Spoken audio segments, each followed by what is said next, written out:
Hello, welcome to my channel. I'm Anne and today I'm going to be bringing you my April wrap up. So before we get into the book reviews, I'm just going to give you some of the statistics that I have gathered. So in the month of April I read 14 books. Unfortunately I also had 2 DNFs. One was a hard DNF, so I have put it on hold pile, and one was a soft DNF, so hopefully that I can get back to it at some other point. I read 10 physical books, 3 ebooks and 1 audiobook. Then for the genres that I read in this month, I read 4 fantasy, 2 romance, 2 dystopian, 1 crime, 1 fantasy romance, 1 thriller, 1 horror, 1 sci-fi and 1 non-fiction. And in the age ranges, again, this hasn't changed much. I'm reading 10 adult and 4 young adult. For my ratings, I had 7 5 stars, 3 4 stars, 1 3 star, 2 2 stars and 0 1 stars. And how I got these books. So I have a 9 from my own TBR, 3 from the library, 2 ARCs, 0 from Kindle Unlimited and 0 from Everand. So that is all of the statistics that I have for you this month, and let's just get straight into my wrap up. So the first book that I read in April and finished in April was Hannibal Rising by Thomas Harris. Unfortunately I didn't love this one. I gave this a 3 star. So immediately after I read Hannibal, which I gave 5 stars and absolutely loved and adored, I wanted to pick this one up and get straight into that last book in the series. And unfortunately this wasn't great. I didn't love it. I found it very slow moving. In this one we are going back in time to when Hannibal was a child and he has survived the Eastern Front, and he is dealing with all that trauma and how he kind of becomes the person that he is. I found it very slow moving. I didn't really like him as a child. I mean, you know, it's always hard going from watching him as an adult to then going back to the beginning. I do understand why Thomas Harris put this one at the end of the series, because we're so invested in Hannibal, but I just found it again very slow moving, and yeah, it just wasn't for me, unfortunately. The next book that I finished in April was A Court of Thorns and Roses by Sarah J Maas. This is my reread. I think this is the 4th reread I've done. I'm in the middle of rereading this whole series. In April, or in May, I'm going to be reading A Court of Mist and Fury, but in this one we're following Feyre, and while she's out hunting to bring food in for her family, she comes across this wolf and she ends up killing this wolf. Turns out that this wolf is a fae, and to pay the debt of killing a fae, she must go to Prythian and live with the fae. I absolutely love this story. I had such a great time rereading it, re-annotating it, annotating new things that I came across. I also found that I really hated Tamlin a lot more in this one than I did the first couple of times I read it. I think because the first time I read it, it was new to me and I didn't know how the story was going to go. But after my second and third reread, they were both on audio, so I didn't actually physically see all the little cues. You know, when you're listening to an audiobook, sometimes you can just kind of tune out. But I saw a lot more things in this that I think Sarah J Maas had hinted at, and I thought that was a great time. I had an amazing time, 5-star read for me, and I'm so excited to continue with this series. The next book that I read was The Only One Left by Riley Sager. I gave this 5 stars, and this is going to be in a upcoming vlog. I know I keep saying that, I'm working on it. There's 15 books in that vlog, so it's taken me quite a while, but it is coming. So in this one, this is a thriller about a family massacre that happened many years ago, and the sole survivor, who was also believed to be the person who committed this massacre, is now an elderly lady, and she is in need of a care assistant. So our main character, Kit, I think her name's Kit, I can't remember. Our main character then has to go and take care of this lady, and during her time taking care of this lady, the elderly lady has decided that she wants to tell her story. So I found this really, really interesting because Lenore, who is the old lady who needs to be taken care of, she can't speak after a series of strokes, so she has only this typewriter as a form of communication. So as we're reading through this book, we actually get her typing the story out, and I just found it great. It was very tension filled. You didn't know who to trust. There was so many things happening, so many twists and turns, and it was just such a great time. I've always loved Riley Sager books, and this is no different, and I've always had a great time with his books. But again, for my full thoughts, check out that vlog that's going to be coming out at the end of May. The next book that I read was Parasite by Mira Grant. Excuse the shininess. It is almost 5:30 and it is getting dark out, so I need to have my ring light on, and I gave this 4 stars. I've had this on my TBR for so long that I was really scared to pick it up, but I had a great time with it. So it is a sci-fi horror, I guess, with a little bit of a dystopian twist. And in this world, they've kind of conquered the healthcare crisis, where these people can take a pill, and once you take that pill, a parasite can form within your body, and it can provide all the medication that you need to live, basically. So if you need contraception, it will do that for you. If you need diabetes medication, it will do that for you, all that type of thing. And we are following our main character, who has had some serious trouble.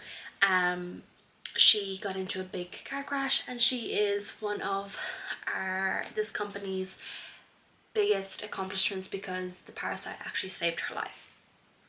And then we're following her as she's trying to like relearn how to be a human, because she doesn't feel very great. She doesn't remember anything from her past life. And then things start happening where people start going into this weird kind of sleepwalking scenario, and they realize that the parasites are actually starting to take control. I had such a great time with this. It was such a fun time. So at the start of this, I was a little bit confused and wary going in, because I had no idea what was going on. But once the author started building the world and you start learning along with the main character, I really started to enjoy it. I became very absorbed and intrigued as to what was happening. I found it very fast paced. Found it quite fast paced towards the end, but at the beginning we're just mainly following this main character, learning about the world, learning about her life, and going from there, learning about these parasites and how they're created and all that type of thing. It also made me really grossed out, because this is parasites and they're in your body, and I was terrified. But I had a really fun time with it, and yeah, I really enjoyed it, and I will be continuing with this series. The next book that I finished was Crooked Kingdom by Leigh Bardugo. This is the second book in the Six of Crows duology. I read the Six of Crows duology back in February and had a great time with that. I gave it 5 stars. Crooked Kingdom also got 5 stars, and I tabbed it up.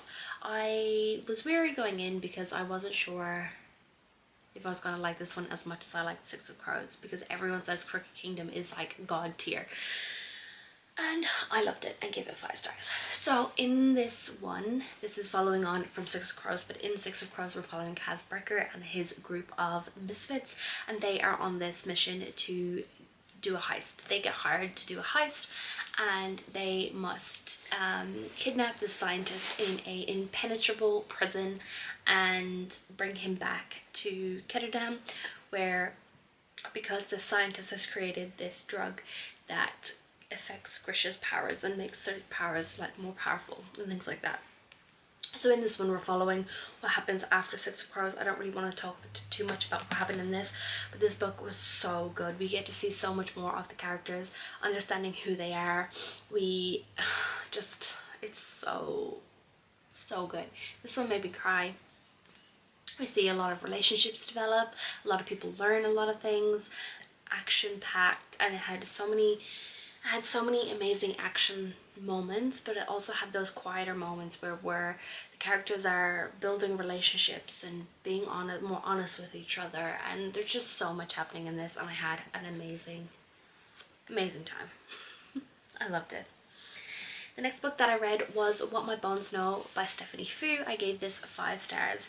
So this is a memoir of Stephanie's life, of her abusive childhood, and then being diagnosed with complex PTSD as she gets older, and her journey towards healing.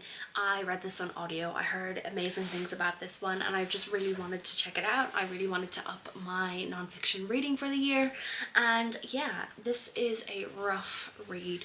So part 1 is all about her childhood and how she was abused, so it is quite hard to read, but I would really recommend this book if you have the capacity and the brain function to read it right now. If not, don't worry. It is quite triggering, the start of it, or you can skip it, but it is very important to read. I did find part 1 quite hard to read, like it was making me close my eyes while at work because it was just so painful. There was so much pain there was so much trauma there, but it also in a way felt really cathartic for me because I was abused as a child, so it kind of felt like I wasn't alone, you know, and it allowed me time to sit with what happened to me and sympathize with her and know exactly how she was feeling. You're always going to empathize with this author, but for me it was like this extra connection to this book and this memoir and her story because I had been through the same sort of thing. I truly loved how honest and open Stephanie is in this book. She talks about her failings, she talks about things that she struggles with, she talks about things she did wrong in her life, and she's very open and honest about all of those things. And yeah, although it was a hard read, it was very uplifting and just really a really important read that I think everyone does need to check out if you are able to. The next one that I read is The 7-Year Slip by Ashley Poston. I gave this 5 stars, absolutely loved it. This one is we're following Clementine, and she has just moved into her aunt's house, and she's always been told by her aunt that this apartment is magical. She never believed her until one night while she's asleep on the couch, she gets woken up by a man who is also in the house and has told her that her aunt has given him permission to live there for the summer. But the thing is, he is 7 years in the past.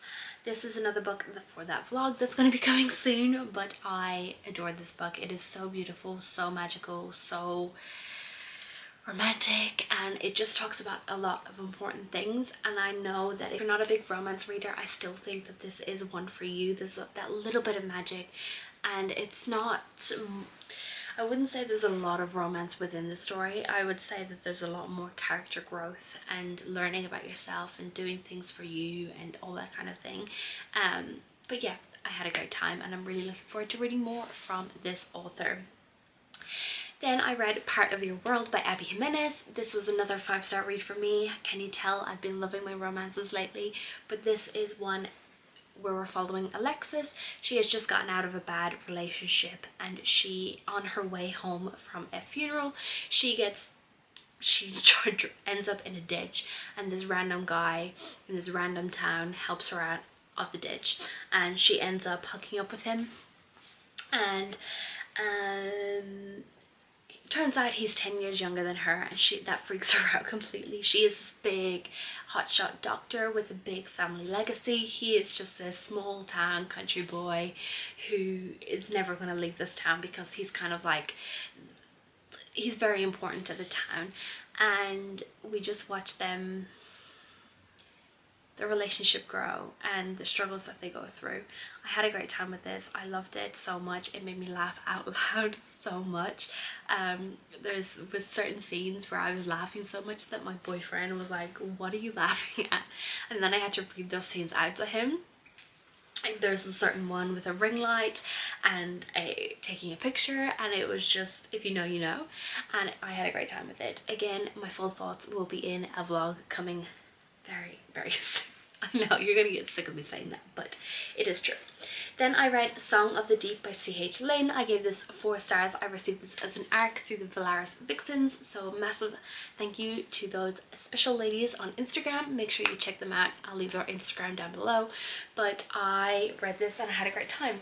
So this is a Little Mermaid retelling where we're following Prince Derek, and he is set to marry Lady Lydia. And while they're on their journey across the sea back to his home, they get into a shipwreck, and Lady Lydia has died at sea and has drowned. And then Prince Derek hears that maybe these myths and stories that he was told as a child about mermaids might not be fake, and he might be able to go and save her. And it was so fun. This is a short novella. I had a great time with it. It's very quick, fast paced. I enjoyed curling up on the couch with my blankie, reading about Derek and Lydia. And yeah, it was so fun. I really loved how the author took this story, kept the main basis of the story, but then also made it her own, which was amazing. I had a great time with it. I really loved the relationship. I really loved how Derek and Lydia formed this really nice relationship, and then that surprise at the end, and the twist at the end between our characters was just so good, and I had a great time. And I will definitely be looking forward to reading more from this author. The next book that I read and finished in April was Project Hail Mary by Andy Weir. Again, this is going to be one that's in that vlog, but I gave this 3 stars. So in this one, we're following Ryland Grace, and he wakes up on a spaceship with 2 mummified bodies in the same room as him, and he has no recollection of what has happened and why he's on the ship, and we're just following him, and as he is starting to get his memory back and realizing that he is the only person who can save Earth. I didn't like this one as much, unfortunately. I found it quite slow. It took me so long to read, which was frustrating, and yeah, it was just not a great time. Didn't have a fun time with this one. 3 star. I don't really want to talk too much about it. Then I read Queen of Coin and Whispers by Helen Corcoran. This is a story about Leah. She inherits her uncle's kingdom after he passes away, and she is then dealing with all this political upheaval, betrayal and assassination attempts. So she hires her Whispers, who is going to be her spy, who is Xania, and Xania and her then have to try and deal with all of the things, all the court happenings within this one, and try not to fall in love with each other. This is a beautiful YA sapphic romance with a little bit of fantasy thrown in there, and I just had a great time with it. I really enjoyed it. I was very quick paced. It's been sitting on my shelves for years, so I'm very glad to have read this, and this is going to be coming out on, and this is going to be featured in my 24-hour timer challenge reading blog that's coming out soon, so you'll get like mid-book updates and things like that. But I had a great time with it. I really liked Leah and Xania as 2 main characters. I really loved this sapphic relationship. It was so cute, and yeah, I had a great time with it.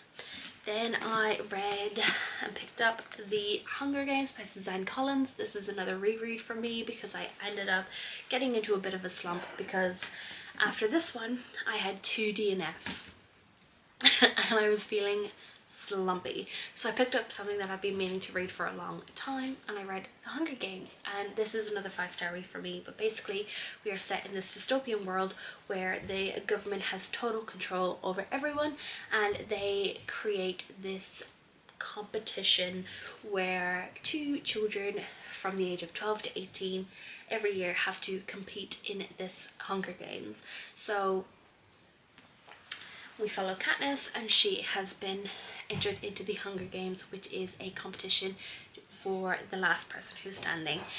I just love this book. I mean, if you don't know what the Hunger Game is, I don't know where you've been, whether it's by reading the books or watching the movies, but this is such a great series. I really love Katniss and Peeta and Haymitch and Effie and just every character within this book. I had such a great time. I really loved it, and I just missed being in this world. It has a lot of conversations and discussions about very relevant things within our world, you know, like first world, third world problems, government control, and it's just so many things that are really important today. And I think it is just a perfect read. Then I read Fire and Flood by Victoria Scott. I gave this 2 stars.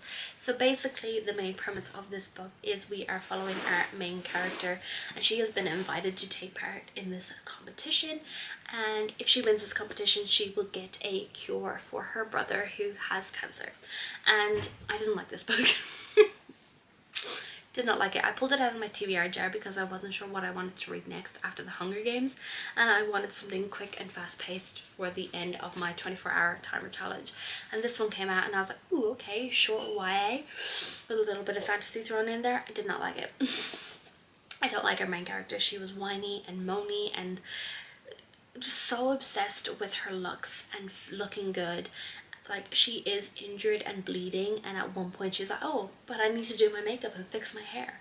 Like, you were like on this race to go somewhere to start this competition, and you just, while you're bleeding, you decide to do your makeup. It just really annoying. I really didn't like the girl on girl hate. Our main character is like, oh, she's really pretty, so I hate her, even though she's really nice to me. And then there's a certain part where she sees this girl who she hates because she's so pretty pull up her shirt for something, and she sees stretch marks, and she's like, oh, I hope she was fat.